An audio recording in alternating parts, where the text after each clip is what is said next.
시험을 어떻게 극복할 수 있겠는가 하는 질문이 우리에게 있습니다. 시험을 어떻게 극복하면 되나? 그 답은 있죠. 우리가 존재자들이 아닌 존재 자체이신 하나님으로 만족하는 사람이라고 한다면 시험에 들 일이 별로 없습니다. 그러나 우리는 하나님으로 만족하지 못합니다. 왜냐? 하나님은 언제나 우리에게 가리워진 존재처럼 생각되기 때문에 그렇습니다. 아주 세속적으로 얘기하면 하나님은 어음처럼 느껴지지 현찰처럼 느껴지지 않기 때문에 사람들은 당장 내 손에 쥘 수 있는 것들을 원하는 것이죠. 그러니까 내가 바라는 것에 즉각 응답해주고 있는 그런 하나님을 원해요.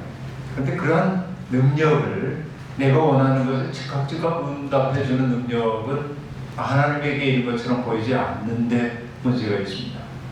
아주 쉽게 얘기하면 돈에 그런 능력이 있는 것으로 보이죠. 돈이 있으면 못할 일이 없다고 느끼기 때문에 그렇습니다. 그래서 여러 차례 여러분께 말씀드리지만 돈은 사람들에게 유사 전능성을 준다.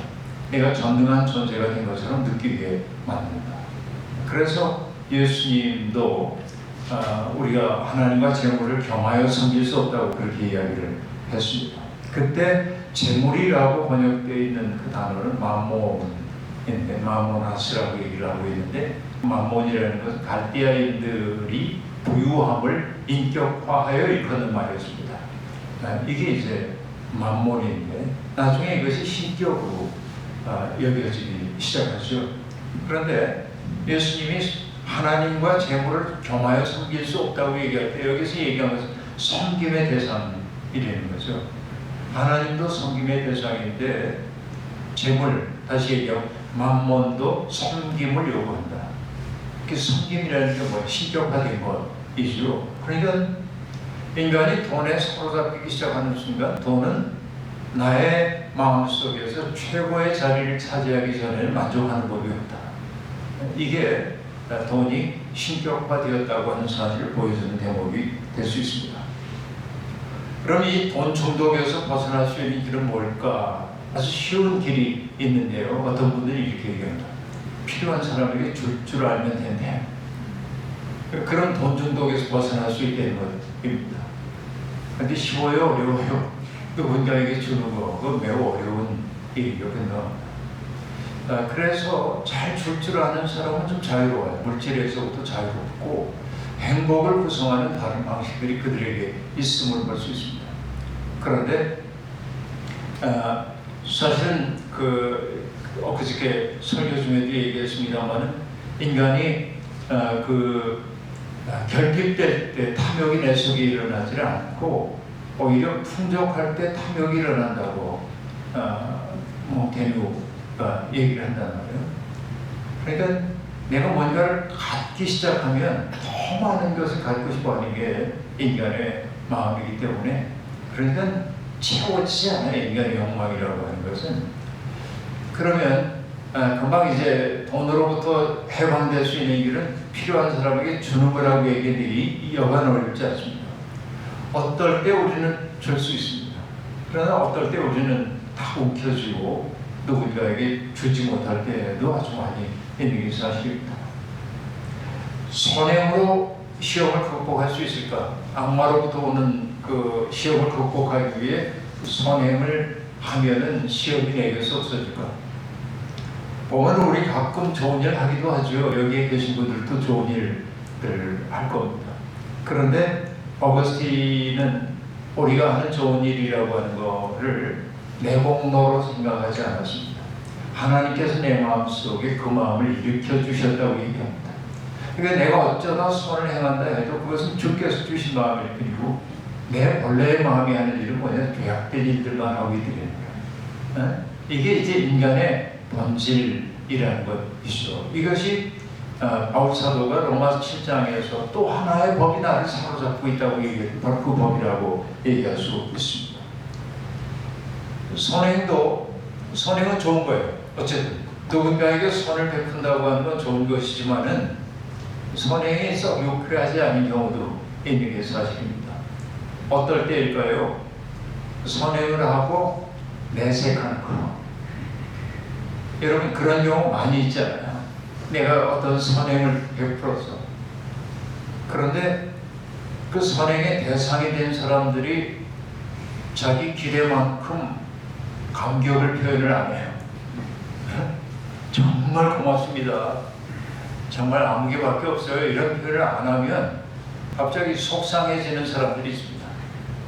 그가 선행을 행하는 것은 필요한 사람에게 응답하기 위해서라기보다는 잘 줄 줄 아는 자아를 충족시키기 위할 때가 아주 많이 있습니다.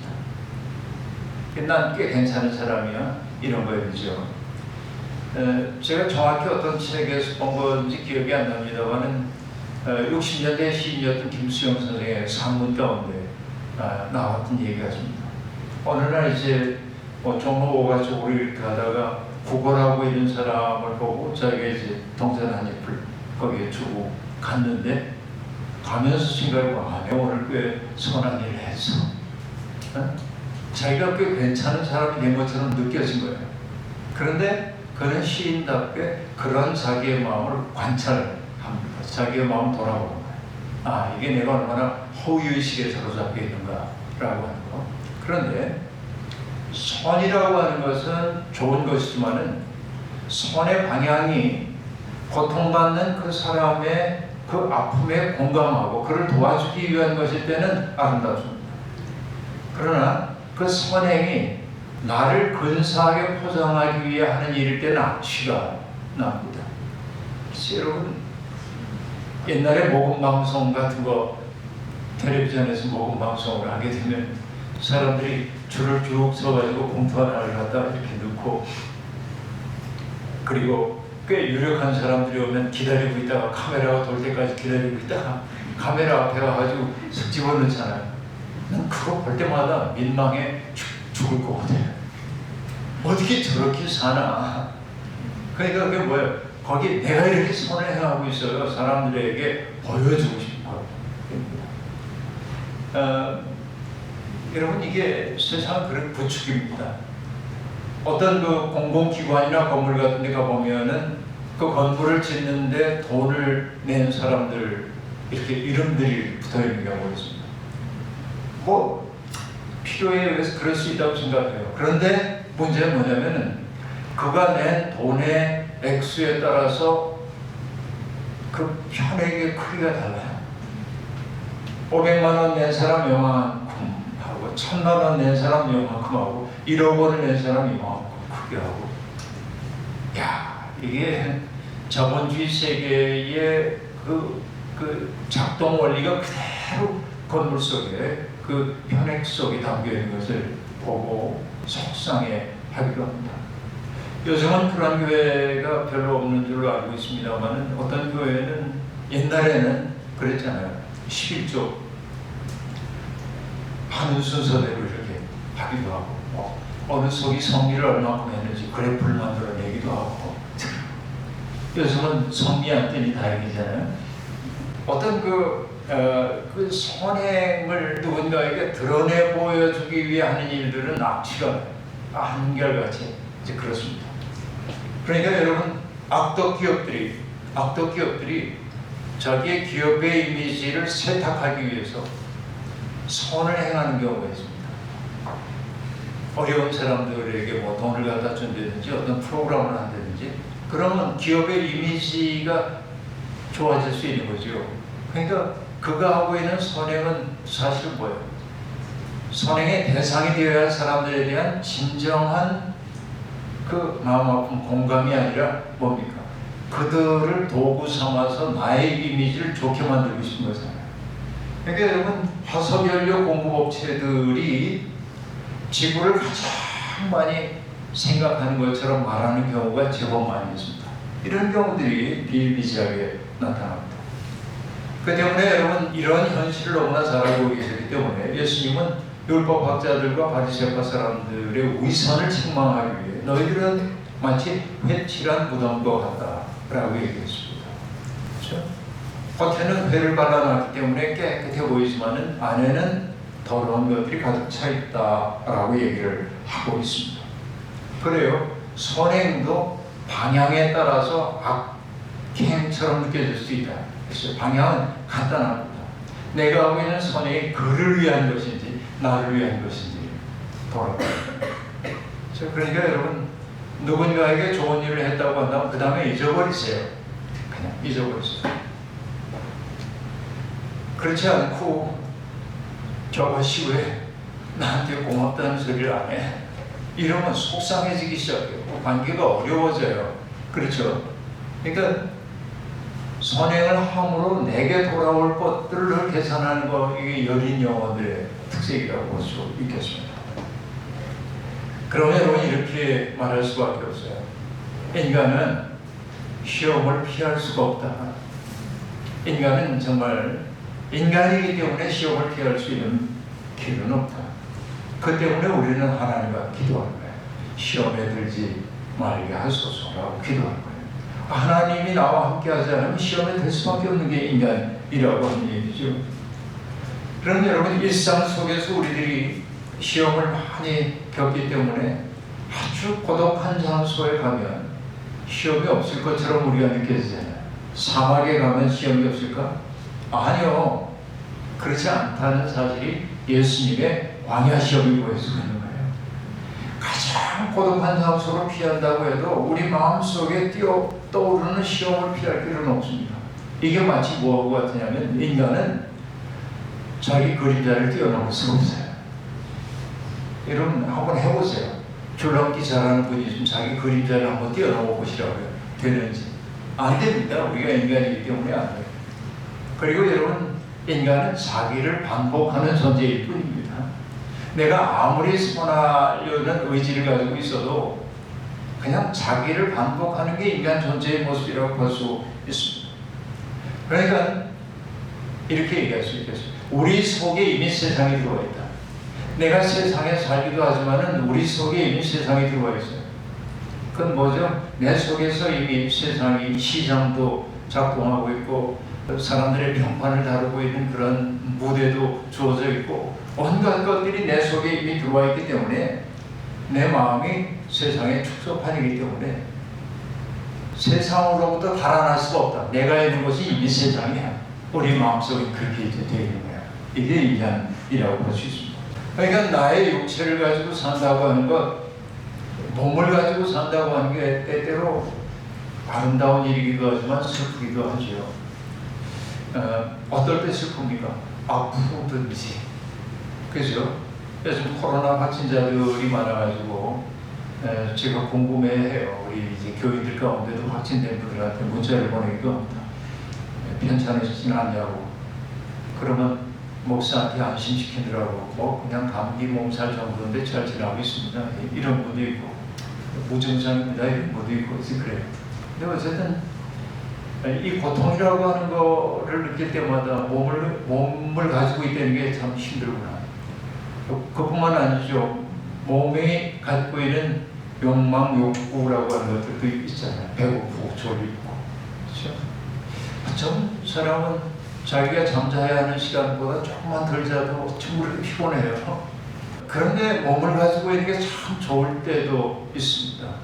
어떨 때일까요? 서러움을 겪고 있는 사람에게 가서 손을 잡아준다든지 이렇게 투닥투닥 해준다든지 이럴 때는 몸을 가지고 있다는 게 참 좋은 거죠. 여러분, 그 베를린 천사의 시라고 하는 영화가 있습니다. 거기에 보면 천사들이 지상에 와가지고선 사람들의 마음을 살피는 얘기가 나오는데, 전철 의자에 앉아있는 사람이 어떤 생각을 하고 있는지 다 들리고, 거리를 걸어가는 아가씨가 어떤 생각을 하고 있는지 그 생각이 이제 들리고 다 알아차려요. 천사들이. 능하죠, 천사니까. 그런데 그가 유일하게 할 수 없는 일이 뭐냐면은 누군가의 고통 속에 자기도 같이 들어가서 고통을 느끼는 걸 할 수가 없는 거야. 그런데 인간을 보니까 너무 서러워 보이고 힘들어 보이는데 정말 따뜻하게 서로를 보듬고 위로하고 하는 그 모습이 너무 부러운 거예요. 천사로서.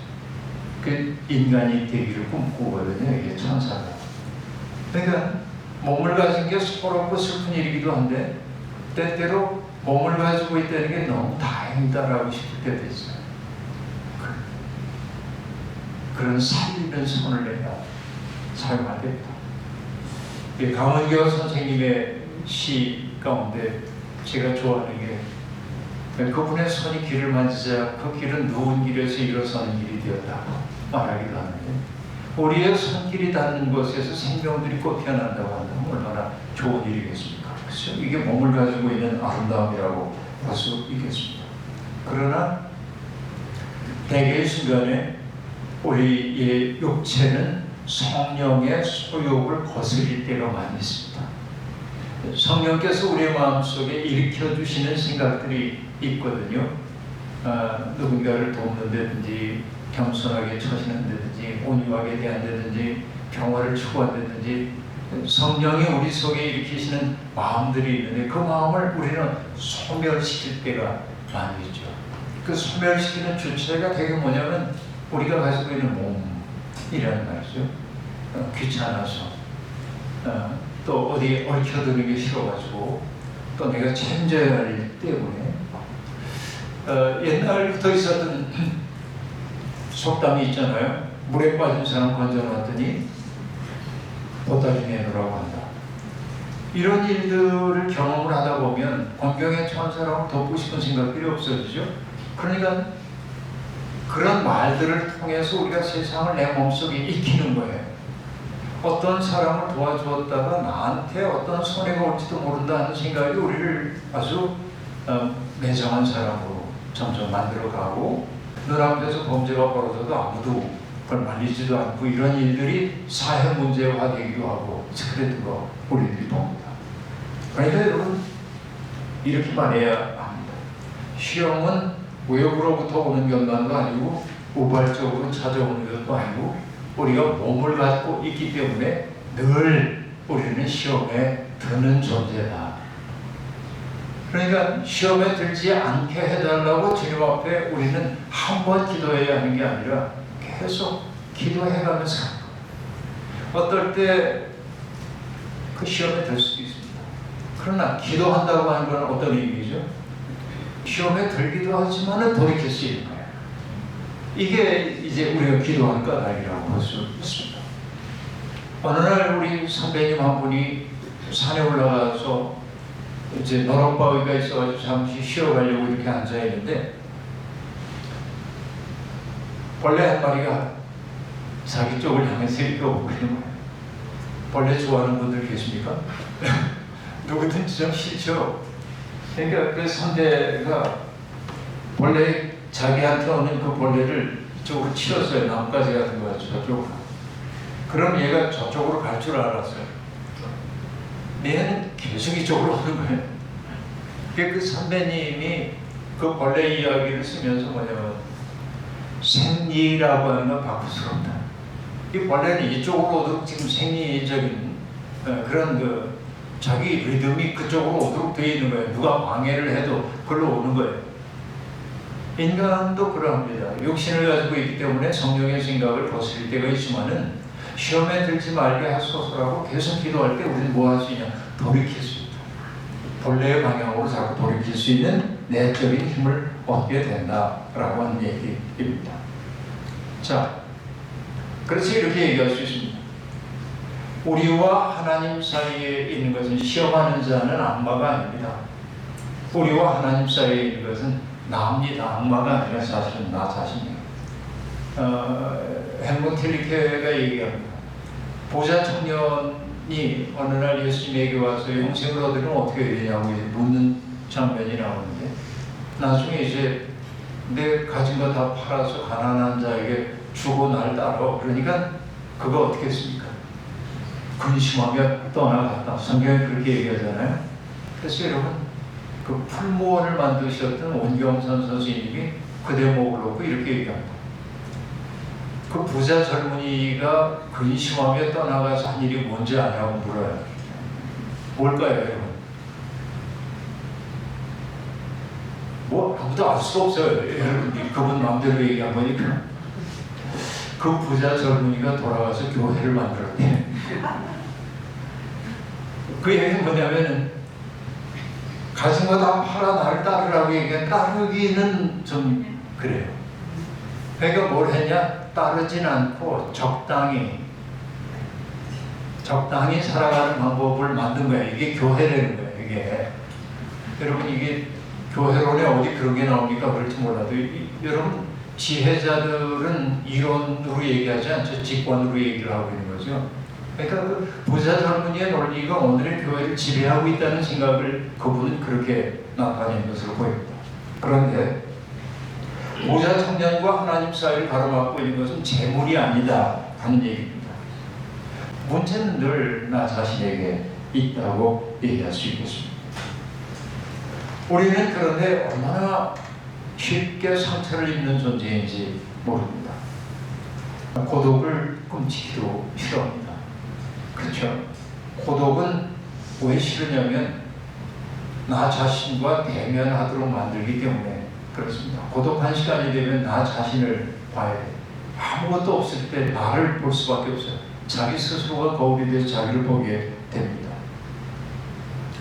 그런데 여러분 고독이라고 하는 걸 뭐라고 얘기하냐면 거울의 방에 갇힌 것처럼 수천 개의 거울에 비친 자기의 모습을 보는 게 고독이래요. 네? 여러분 거울의 방에 갇힌 생각을 해보세요. 따지고 보면 고독한 시간에 우리가 주로 하는 것은 뭐냐면 나의 무의식을 자꾸 살피게 되는데 여기 이제 여러분 프로이트의 말이 아니더라도 우린 수없이 많은 경험들을 하는데 오늘도 이제 하루 24시간 우리에게 주어져 있는 시간을 사는데 내일이 되면 오늘 뭐 했는지 잘 기억이 안 난단 말이에요. 그렇죠. 뭘 했는지 대부분 기억이 나지 않고 몇 가지 일들만 이렇게 기억이 날 거예요. 그런데 그 경험했던 것은 무의식의 어떤 층위 속에 이렇게 쌓이죠. 조금씩. 근데 중요한 것들은 뭐냐면은 꺼냈을 수 있도록 여기에 배치를 해놓고 덜 중요하다고 생각되는 것들은 깊은 골방 속에다 이렇게 처박아 놓잖아요. 정말 놀라운 경험이, 기억이라는 경험이 뭐냐면 수십 년 동안 이 기억을 끄집어낸 적이 없는데 어떤 계기를 딱 만나는 순간 수십 년 동안 생각도 안 해봤던 이 기억이 딱 떠오를 때가 있어요. 이 정말 그 기억의 신비 가운데 하나라고 볼 수 있겠는데요. 이게 이제 기억이죠. 그래서 이제 여기 무의식 속에 억압되었다고 얘기하는데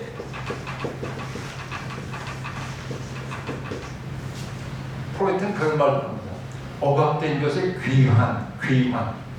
억압해놓은 거는 늘 그 자리에만 있는 게 아니라 어느 날 나타나서 실력 발휘를 한다는 거야.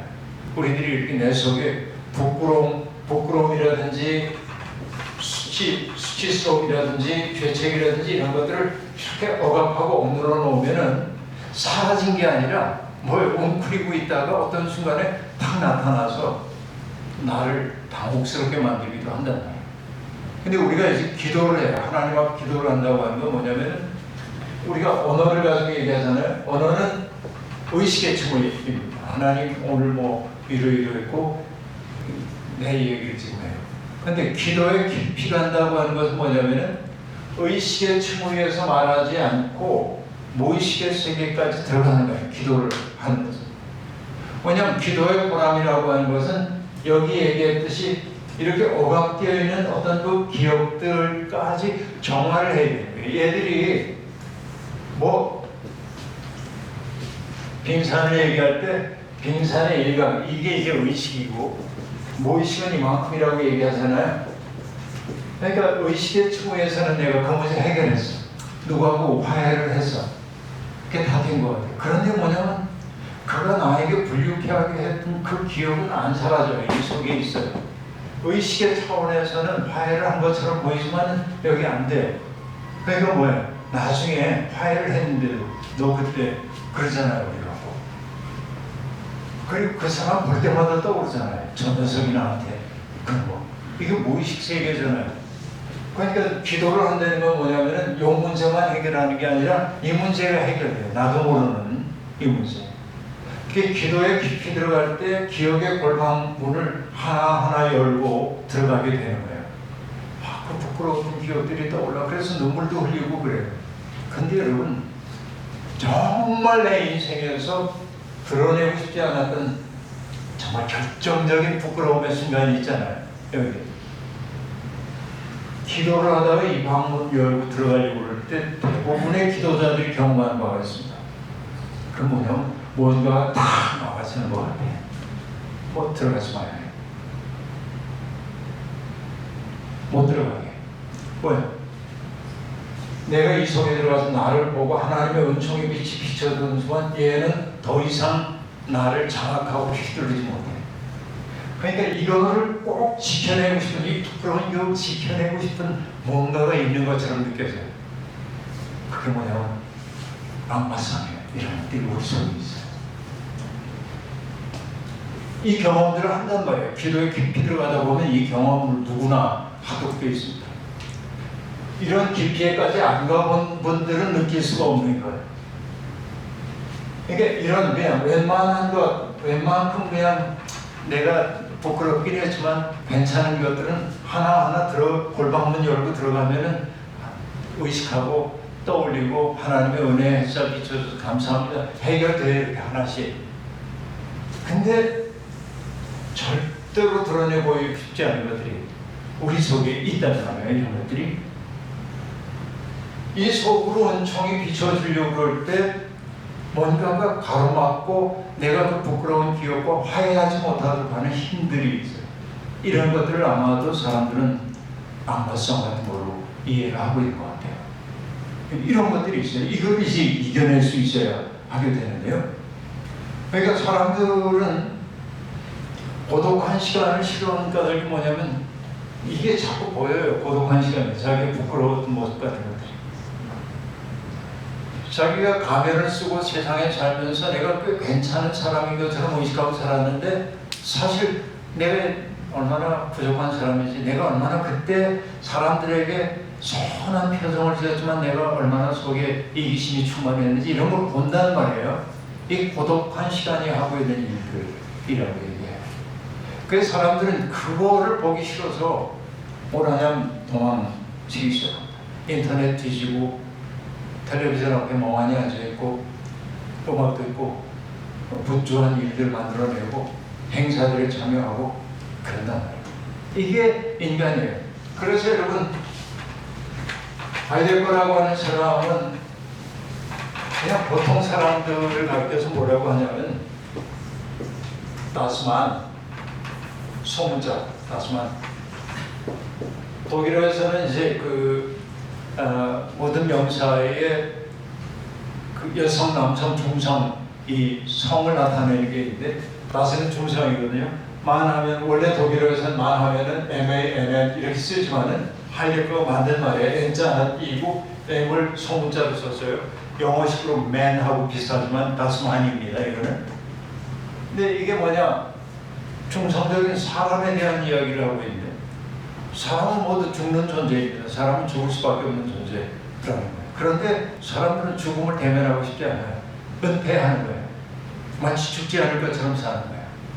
그렇죠? 자기 은폐하면서 살아요. 뭐를 통해서? 다른 이들과 자기를 같게 만들면서 천박한 호기심을 품으면서 잡담하면서 응?